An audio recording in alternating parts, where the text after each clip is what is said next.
He's jumping down, this house is haunted. I think I'm feeling ghosts and monsters. There's some breathing in their closet. Somebody help me, think I'm lost. Hello everyone, I'm Masha and you're at my channel where we read books, discuss books, look at books, buy books, and speak highly incorrect English. Welcome! So you guys may have noticed that Halloween is just around the corner. So why not read some scary and creepy books, or at least try to? So I went for some physical and online shopping for some scary books. It will at the same time looks appealing to me. We all know that it was just an excuse to buy more books. I actually read that books, which is kind of unusual for me because usually the book need to be marinate on my shelf before I finally pick it up. But this time was different. Without further ado, let's take a look at the books and see if I managed to get scared or not. So the first book I picked up, and the one which is, in my opinion, looks the most horrifying of all, at least if we take a look at the cover, is this. This is the Graveyard Shift by m.l.rio. I've never heard, I have never read this author before, but she also written the If We Were Villains, and this book has I think more than 300,000 readers on Goodreads, and I even heard this title before from somewhere. I'm not sure from where, but from somewhere. I think it's not a no name. This book was released at the end of September this year. So, well, this is a new brand release, which is, and I've already read it, as you may see. So, this is highly, highly unusual for me to read books just on release because they usually finds me much longer after their release. That's what physical shopping did to you guys. But anyways, the main question here, was it scary? No, it wasn't. Did I like it? More yes than no, but just like, let's take a closer look and see what I mean. So the book is not so big as you may see. It's in fact about 140 pages long, which is not a lot to begin with, and it includes introduction, afterwards, a lot of blank pages for some notes, don't know, and also the music playlist, which I, in my personal opinion, find useless for me because I am not able to read and listen to music at the same time. Sometimes lo-fi might work, but any other type of music, no way. But I'm pretty sure for some others it can create suitable atmosphere. I tried this playlist from this book, and for me it looks good if it suits the book. So you might try it. And by the way, tell me, what do you think about the music playlist in the books? I think I meet it more and more in the books. So what do you think? Do you listen to them, or you are like me, can't do that physically? It also had the cocktail menu for 2 pages with, oh shit, for two pages with 2 cocktails recipes, which is well, this thing is weird. I don't know why if this thing is exists in this book. So as you may see, well, I was a little bit disappointed right off the bat because usually when creators, editors, authors try to add a lot of the useless stuff to such a tiny book, it signals that the quality of book could use some work. Let's admit it, I was biased before even starting to read the book. But you know what? By the end, I wanted more. Now you may ask me, Masha, what is this book is even about? And I will tell you the story centers on 5 characters who meet up at the graveyard every night to smoke a cigarette. And if you think this concept strange, me too. Well, because they do that because allegedly there is no other place to do so in the area. But some of them are even have to drive there. And this looks kind of strange to me because, my dude, if you have to drive somewhere just to smoke a couple of cigarettes, I'm pretty sure there are places closer to do so. So just admit you like that weird stuff. I won't judge you. I'm not sure about others. I won't. The three girls and two boys just like to hang out on the cemetery at night. Why not, if they like it so? But the night described in the book is different because when they arrived, they found the freshly dug grave. So, as you might understand, the story of the plot revolves around investigating of this strange occurrence. Of course, I'm not going to spoil to you the plot, especially because the book is so tiny. As I said earlier, I really wanted this book to be longer because there are so many stories to expand, so many backgrounds of characters to explore. There's a good plot set up. I'm not I'm not gonna tell which one because that's a spoiler. But there is one of the main characters, a newspaper editor. She was already investigated the whole thing. Well, not the whole, but it was very, very related at the end. So the whole thing, and we only see the glimpse of what she knew, of what happened, and that was really disappointing. There are, mind you, five characters with all their different names, roles, backgrounds, stories, and you remember all of that. That's a magic for such a short book. At least it worked like that for me. Maybe it will be different for you. I don't know. But for me, it was like that, and it's a super good sign that the book has a potential. So the length of the book is really disappointing. I think I wouldn't have been disappointed in the book as I was if the book had been bad, totally bad and boring. At least it's fair. But again, the story is not scary at all. At the same time, it has a very unique um, atmosphere of non-sleepiness, of insomnia, because, well, nobody sleep. Everyone is tired. So if you want to feel something like that, that's that might work. But mind that I still don't consider this book as a very good read. So don't know, if you have other options, they may be better. But still, what I can say is the end. I rated this book at 3.5 stars, which is still green zone for me. So because, as I said, I liked it. Some points, some things in this book, and I wanted it to be longer. But it might be much, much, much better. Okay, guys, now we are getting down to the real business because the next book is really creepy. I'm talking about Penpal by Dathan. Dathan? Dathan? I'm sorry, I don't know how to pronounce it correctly, but Dathan Auerbach. And at first, I was drawn into by its good read description. Let me just read a couple of sentences from there. Penpal begins as a series of short and interconnected stories posted on an online horror forum. Before long, it was adapted into illustrations, audio recordings, and short films, and that was before it was revised and explained into a novel. So, being a huge fan of creepypastas and horror stuff in my teenage years, I could not resist this description. Forums, creepy, wow, that's for me. And I did dive in, but apparently, the content of the book has no relation to internet, to forums, to anything like that. And well, the stories from the book kind of remind the stories that people posted on the forums like that, especially the one with the cat, if you know what I mean, if you read the book. At least for me.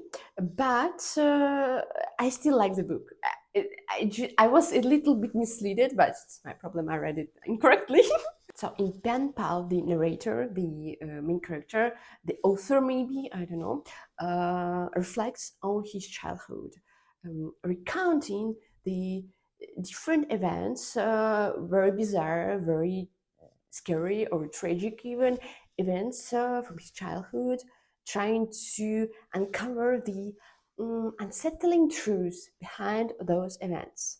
And the narration is unstable. The story jumps from the one time to another time. So, for example, sometimes you can read about the story when the narrator is in kindergarten, and the next one will be when he's 14 years old, and after that he will be in the first grade. And for me, this out of order way of telling the story just added to the mystery, because I really enjoyed piecing the story together as every new detail emerged. And yes, the book is scary because it appeals to human primal phobias like fear of the dark or fear of the unknown. And as you read, you can't help but put yourself in the main character's shoes. Just picture being a young kid at the woods at night alone. That's terrifying. And even if you put me right now into the woods at night, I'll be there for. Like there won't be even transition between these events. I'm in the woods. I'm dead. End of story. Imagining myself as a young girl in that situation was very scary. And that feeling hits you with every story in the book. And as you may understand already, as I said, every chapter is told from the perspective of a young kid, which let us feel his innocence, his unawareness of all the creepy events happening around him. But as an adult reader, you can see this underlying tension, this underlying creepiness, understanding things that he cannot yet. And this atmosphere building makes the reading really enjoyable for me too. I did have some questions to the book, like for example, where did they find money to move out without even selling their previous house? Apparently, at some point they didn't have money to pay bills for their phone, so that's strange. And even when they moved, while they moved just to the nearby neighborhood, it's not very safer than in the previous place. But I don't know, considering all the atmosphere, that's some minor issues for me. And overall, I like the book. I gave it 4 stars out of 5. Well, because there are still questions for me. But I really enjoy it, and I really want to read something like that in the future. And as a final touch, I have a riddle for you. How far can you walk into the woods? Read the book to find the answer. For the last book, I went with The Murder in the Family by Cara Hunter, and I know this is not a horror, but first of all, I had this book already on my shelves, which is a plus 10 points to the book, and I've been meaning to read it.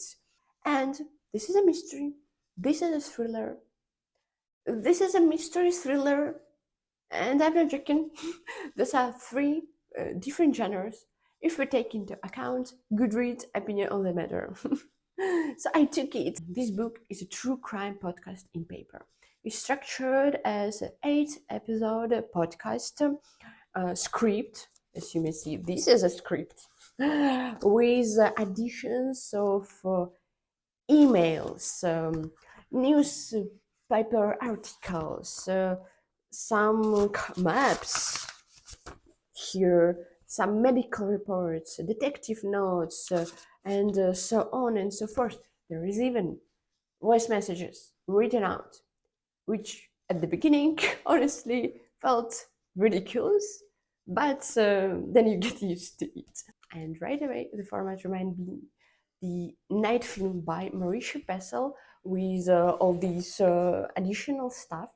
But small spoiler, I like that one book much more than this one. At least the ninth film is a real mystery with a little bit of horror. So if you enjoy the idea of additional stuff, but really want something horror-y, scary, fine, that one is better option.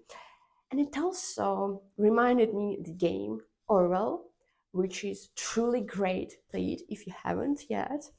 And the game has the very similar immersive quality. Only in the game, you can really listen to voice messages. Sorry. But I digress. This fancy concept at the same time hides the first big issue of the book. It's highly unbalanced. Right from the start, the hunter, the author, throws at us everything she can: news, articles, messages, voice messages, reports, notes, and even CVs. And it's overwhelming. But as you progress, all this fancy multimedia approach decreases. And I couldn't say that there is nothing left to show. There are a lot of stuff to show. But in my opinion, my humble opinion, I think author just a little bit tired of adding all this stuff. And I would too, honestly. But it makes it unproportional. The chapter lengths are also uneven, which is not the problem usually in our ordinary books, but those are supposed to be episodes of the podcast. And I'd expect a little bit more consistency. Just imagine your favorite podcast just suddenly having one episode of 15 minutes long and the next one an hour. It's just jarring. As for the plot, for the book, for the podcast within the book, and for the investigation within the podcast, it's straightforward. There was a murder 20 years ago, and the culprit until now remains unknown. The victim's stepson and the podcast team determined to solve it. So, this is a detective story, except all the detective work happens off screen. Oops! And leaving us with talk, talk, talk, and a little bit more of talk. So, if you like reading about people talking, this book is probably for you.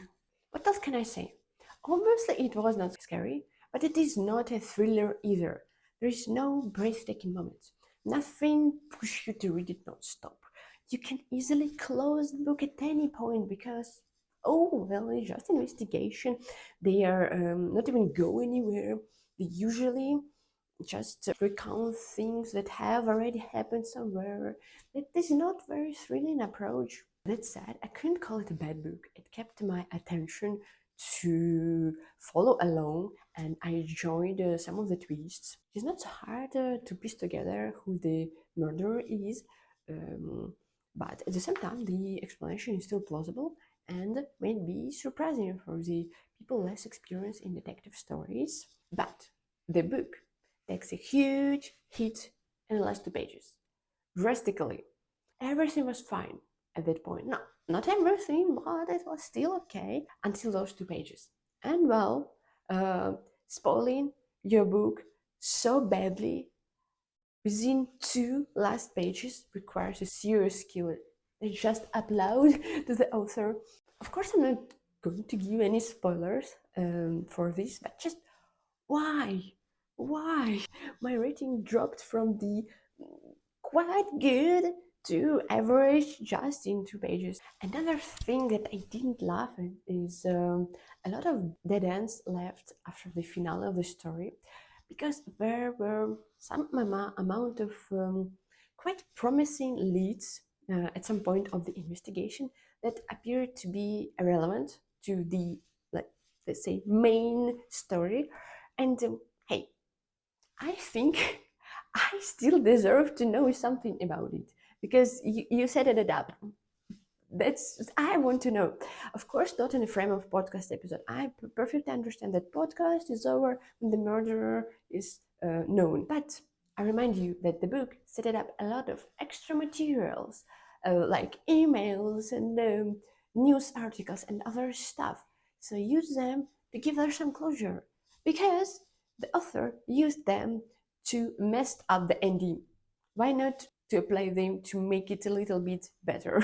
In conclusion, I enjoyed the book in general. It was not boring, at least, but it's still a 3-star reading for me. It's a gray zone. Sorry. Honestly, I plan to talk about one more book here, but I haven't just finished it yet. Actually, I just started it. So, a bit of a fail here, but on the bright side, I still have something spooky.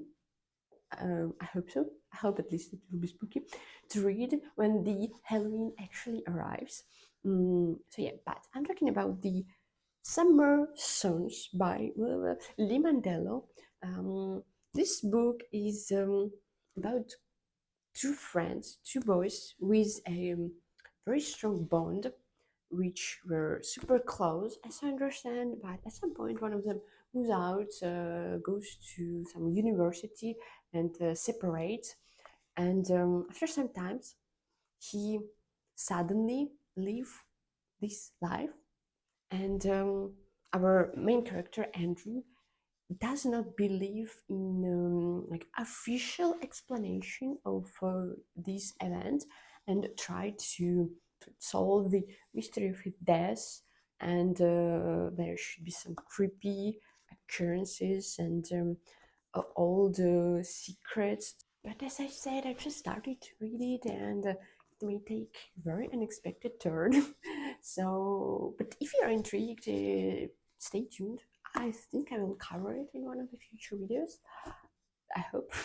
I don't know. I guess that's it for now. I ended up reading just 3 books, but I'm not very fast reader.